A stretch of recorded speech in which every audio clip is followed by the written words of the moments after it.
Okay, so now we're going to look into the origins of the so-called Nephilim, okay, which is literally giants. Because the Jews, as we established in the last video, the Jews themselves translated that word, that Hebrew word, as giant and giants into Greek, gigantes.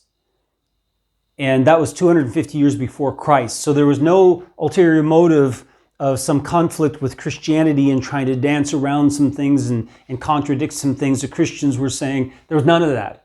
This is simply the Jews trying to make an accurate and useful translation for other Jews who grew up speaking Greek, so they wouldn't lose contact with the scriptures. And for them, the scriptures were the Old Testament.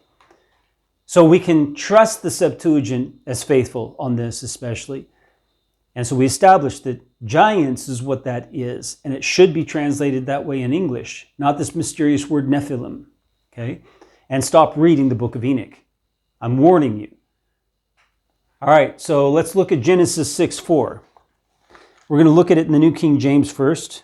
If you haven't seen my video on Genesis 6 and about the flood and Noah and why God wiped every person off the face of the earth except those 8, go watch the video. It's really a fascinating and amazing instruction that you're going to get about that, because it's a translation, fresh translation made from the Septuagint text in Greek. And so you know then exactly what it says. And it tells us lots of information that you don't get in the text of your translations. Genesis 6:4. So it says, there were giants on the earth in those days. That's Nephilim. There were giants on the earth in those days and also afterward, when the sons of God came into the daughters of men, and they bore children to them. Those were the mighty men who were of old, men of renown. Then the Lord saw that the wickedness of man was great in the earth, and that every intent of the thoughts of his heart was only evil continually. All right. Now you've heard these wild speculations that the sons of God were fallen angels or aliens or demons. There are all those different kinds of ideas that are floating around. Those are recent ideas, modern ideas. But I'll tell you what the church has believed, and I won't name the individual church fathers because some of the church fathers actually held to heresies. But we're going to read this in the Septuagint now. So this is different in the Septuagint. So I need to back up one verse here, and so you can hear, because there's something that goes on here. So it says in verse 3, and the Lord said, my spirit shall not strive with man forever, for he is indeed flesh, yet his days shall be 120 years. Then it says, there were giants on the earth. Let's back up even more. All right, so verse 1. Now it came to pass when men began to multiply on the face of the earth, and daughters were born to them, that the sons of God saw the daughters of men, that they were beautiful, and they took wives for themselves of all whom they chose. And the Lord said, my spirit shall not strive with man forever, for he is indeed flesh, yet his days shall be 120 years. There were giants on the earth in those days, and also afterward, when the sons of God came into the daughters of men, and they bore children to them. Those were the mighty men who were of old, men of renown. Then the Lord saw that the wickedness of man was great in the earth, and that every intent of the thoughts of his heart was only evil continually. Okay. So, what we can conclude from that is that God destroyed men off the face of the earth, human beings, predominantly because of the giants. It's because of context. He goes immediately from the giants to that. And so you have to wonder then, what did the giants have to do with the introduction of such immorality in the thoughts of the hearts of men constantly? Okay.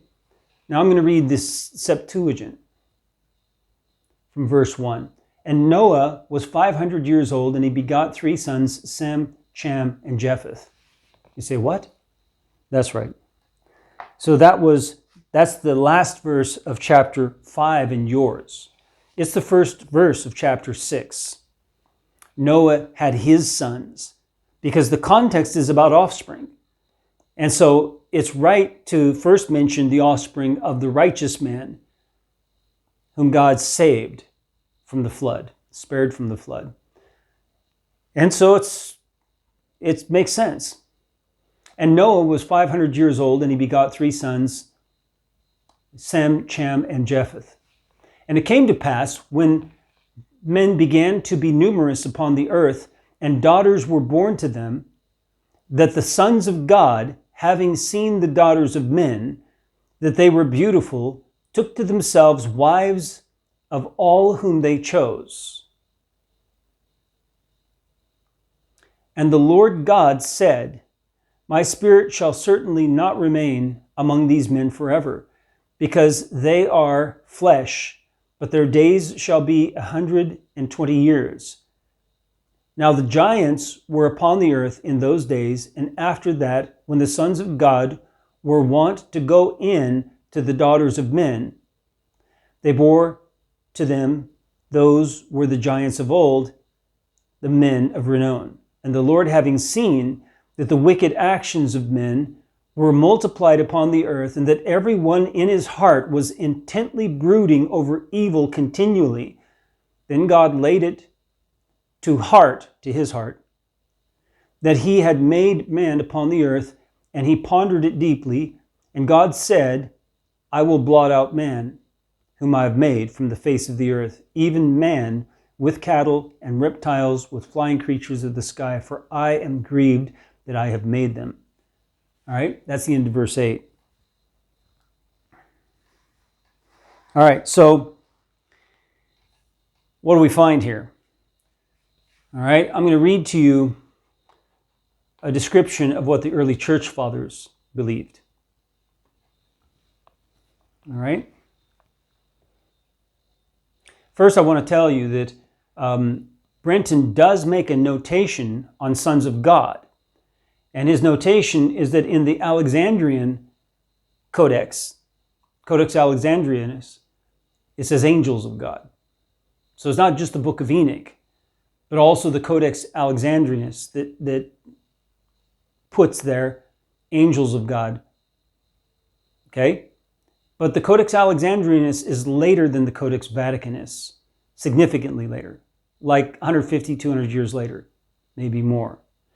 So I would put my confidence in the Codex Vaticanus, which is what Brenton is translating from. And that's the oldest complete Bible that we have, even today. So, even though you've got another codex, early codex, but not nearly as early as Codex Vaticanus, saying angels of God, that doesn't mean that it did say angels of God. Okay? So you've got to keep that in mind. So there is an understanding of this called the Sethian view. And this is what was common in the church. And it saw that sons of God were referring to those who descended from Seth, the righteous son of Adam, and that the daughters of men referred to those who descended from Cain, the murderer, the evil one. And so these who were born of those, who are called giants, are those who rejected God, but were from Seth's bloodline. So they were from the righteous bloodline, but they rejected God. That's why it goes into the thoughts of the heart were continually wicked, right? And their actions as well. Because they were expected to be righteous because they're from the bloodline of Seth, but they intermarried with the bloodline of Cain. And that then goes into our stand as a Christian, that we are not to intermarry with those who are not true believers. Because it's like this. We're intermarrying then with the bloodline of Cain, and we should be marrying with the bloodline of Seth, those who are righteous. Now, sometimes they took their size as literal giants, and sometimes they took it as metaphorical. but it seems to read as literally giants.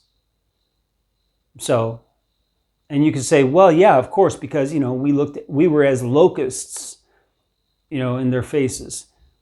Yeah, but that could still mean that they felt that way because of the way that their demeanor was, or the way they carried them, and how civilized, in terms of, their everything that they did and presented themselves, compared to the Hebrews who were slaves, who had escaped and wandered in the desert, and were ragtag, huge population, but still, so it could be that contrast that they were trying to describe with that.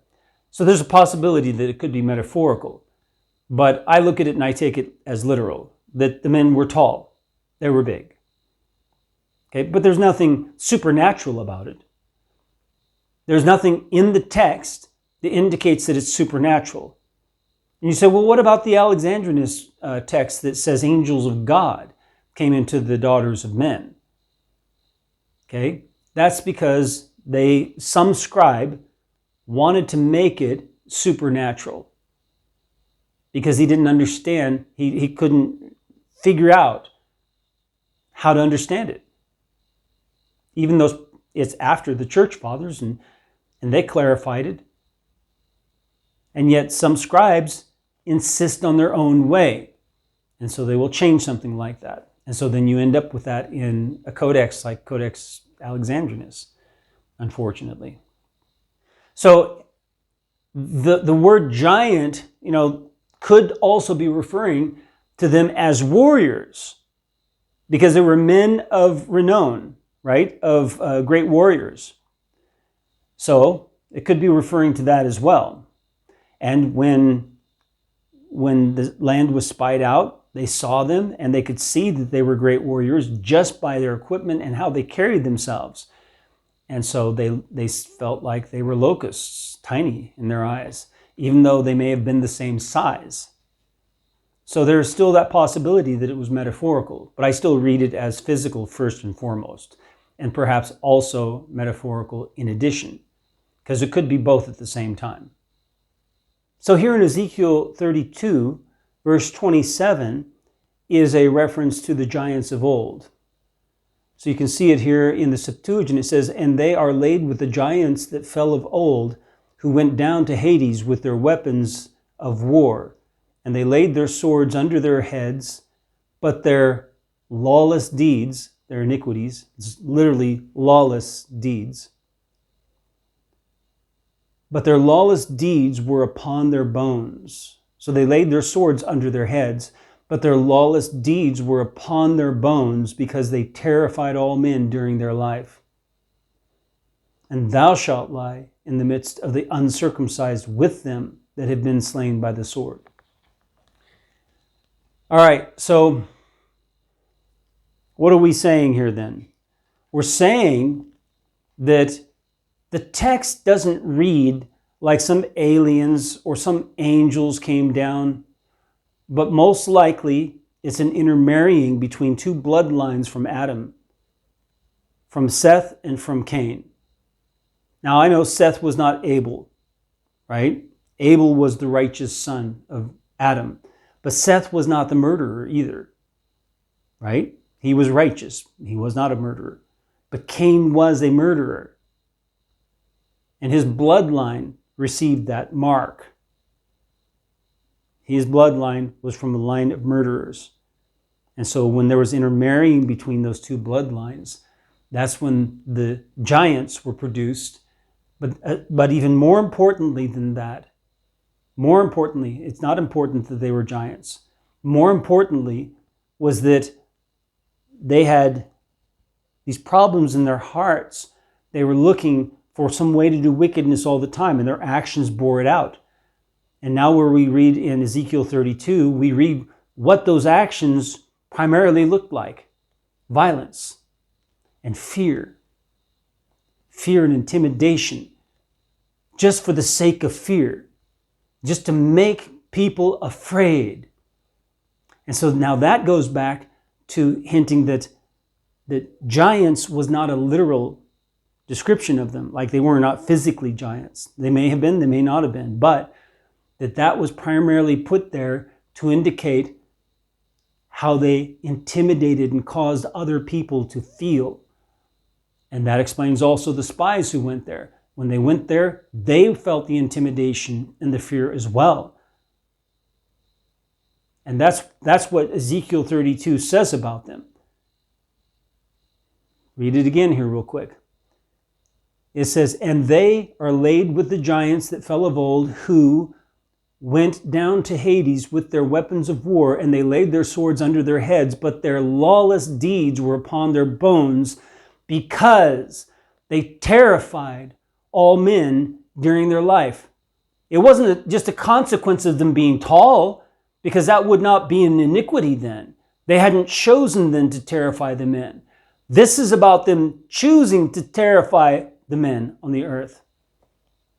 It says they terrified all men during their life. Every man they encountered, they terrified. And that was the iniquity in the heart that God saw, that every chance they had, they exercised. And that's why God wiped men off the face of the earth like a plague. So that not only the giants were doing that, but others did it. And he goes through this list here of men from different nations who did the same thing. You've got to throw out all that science fiction garbage, like it sounds like it came from Scientology or something, and you're embracing it. Have you gone crazy? Have you gone mad? You've got to leave it. You've got to take a straight, rational understanding of it. And we hold all of this like this because we don't know. We're only understanding it from the text that God gave us as his testimony, and he only reveals what he wants to reveal. But he did not reveal that these were either fallen angels or demons or aliens or anything like that. So you've got to throw that out first. Well, after you stop reading the book of Enoch. Okay. Stay on the straight and narrow path. And may the Lord bless you as you seek him with all your heart.